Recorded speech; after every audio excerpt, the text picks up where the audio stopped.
Hey, what's going on, y'all? I wanted to get on the computer and I wanted to post a video on Facebook.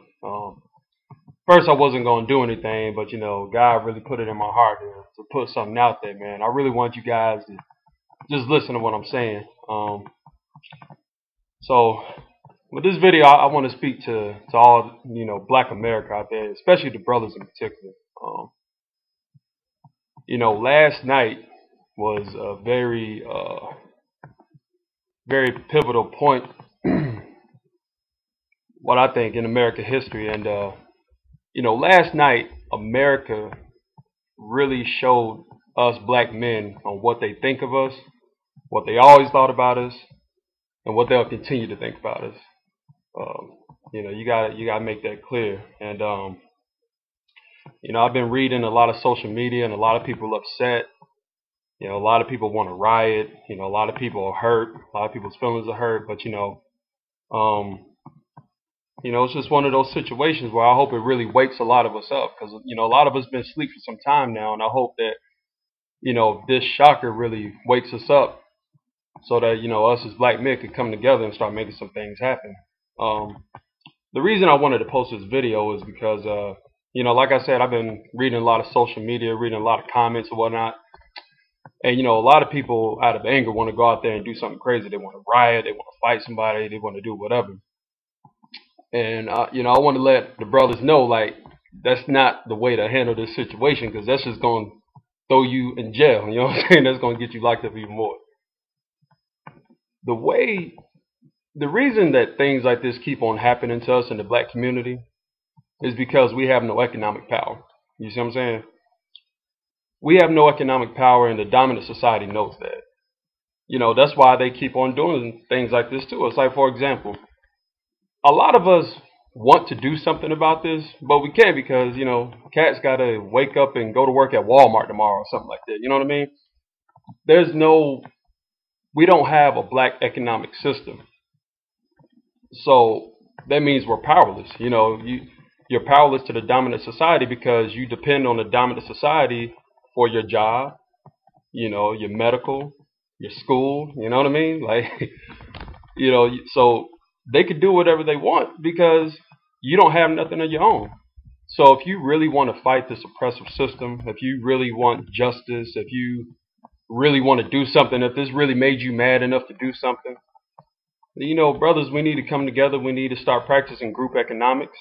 You know what I mean? We need to practice, as a whole nation of people, we need to practice black independence. That's the biggest. That's how you get laws changed. Martin Luther King, down south, he, they went on strike against the busing system because the injustices they was doing to us down south back in the day, where we weren't able to get on the bus, or we had to sit in the back of the bus. So Martin Luther King came up with a plan. Was like, okay, if you're going to treat us like that, we're not going to ride your bus no more. And what happened? They started seeing that they was losing money, so they came and, negotiated some things, because we hurt that pocket. And, same thing goes with today. That's what we got to do. We got to fight this battle economically, man. It's all about economics. So, going out there rioting, singing "We Shall Overcome," holding a sign up. I mean, that's cool, but that's not really going to make no real change. If you want to make a real change, black people, we got to get together, start practicing group economics and black independence. Black independence is the #1 solution to our problems. Black independence. That's what Martin Luther King was about. That's what Malcolm X was about. That's why there was a big threat to society back in the day. Everybody says they like Martin Luther King now, but back in the day they didn't like him. So, I just want to put this out there, because I don't want nobody to do something that can, put them in harm's way, or make a bad decision because of emotion. So yeah, that was pretty much all I wanted to say, man. We just got to come together economically. And I hope this is a real wake-up call. I hope this is a real wake-up call to a lot of us. And I've been saying this for years. Black people in America, we got to start loving each other, because we all we got. Think about it. That's real deep, but we're all we got. The government's not going to protect you. You see that. The judicial system's not here to protect you. Other nations aren't here to protect you. We're all we got.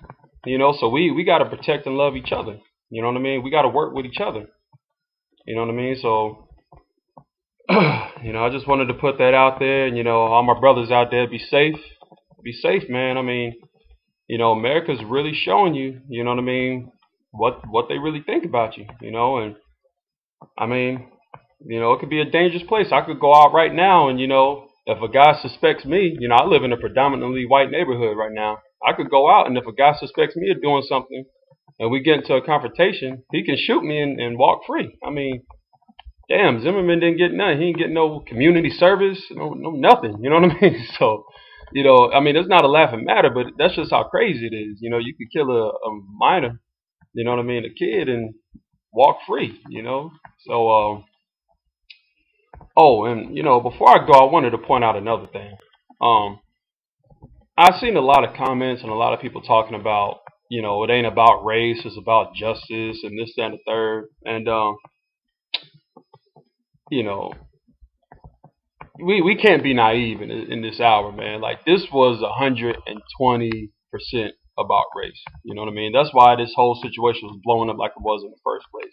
It was all about race. And, you know, black people, when something happens, when racism hits you, you can't, racial denial is not going to make racism go away. Like, I know we all wish that, you know, racism wouldn't exist. You know what I mean? It's an elephant in the room that nobody likes to talk about, but denying racism is not going to make it go away. You know, so whenever a racist situation happens, you got to confront it. You know what I mean? Don't be afraid to stand up to it. And, you know, I hear a lot of people saying, well, you know, that, you know, in Chicago, you know, black people are killing each other every day. And, you know, what about black on black crime? You know, they're trying to diffuse the situation. But that's a totally different situation. Like, yeah, you know, black people do need to stop killing each other. But on the other end, when black people kill other black people, niggas go to jail for that. You know what I'm saying? When black people get into little gunfights or, you know, shootouts outside the club or gang fights, people go to jail for that. You know, so the reason this is a situation is because anytime somebody outside our race decides to kill one of us, justice isn't served. When black people kill each other, justice is served. I know some people right now that kill black folks is in jail right now. You know what I mean? So you can't use that argument and saying like, well, black people kill black people all the time. Yeah, but they go to jail for it too.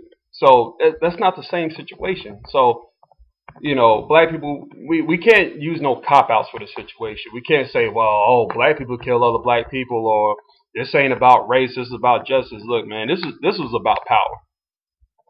You know what I mean? This is about power. And, you know, I really want black people to really be careful and to really be aware of what's going on. And like I said, you know, this is just in my heart to put out there. I just want black people to really wake up and really look at what's going on. I mean, you know, a lot of racist situations. Let me ask you this. Do you notice that since Barack Obama been in office, it's almost like the system has been, you know, instead of moving forward, they kind of been putting things out to remind black people about what their place is. Like, for example, there's been a lot more movies in segregated settings or slave settings. Like, you had Django, then you had a Jackie Robinson movie. You know, like movies back in that time to remind you, like, hey, you know, this is new for you guys. Like, you know, you guys were this. Then, you know, you had a Don Imus. Now you got the Paula Deen situation. You know, there's been a lot of situations, I say, like in the last 5 years of, you know, the dominant society trying to, you know, remind you of where you came from in the society. You know, and I think that's pretty interesting. So, once again, man, I hope this really wakes the brothers up. You know what I mean? I really hope that this gets us on the same page so we can start coming together and practicing group economics. You know what I mean? Group economics, man. That's where it's at. You know, sharing with each other, opening businesses with each other, networking with each other. You know, that's going to save us from this situation.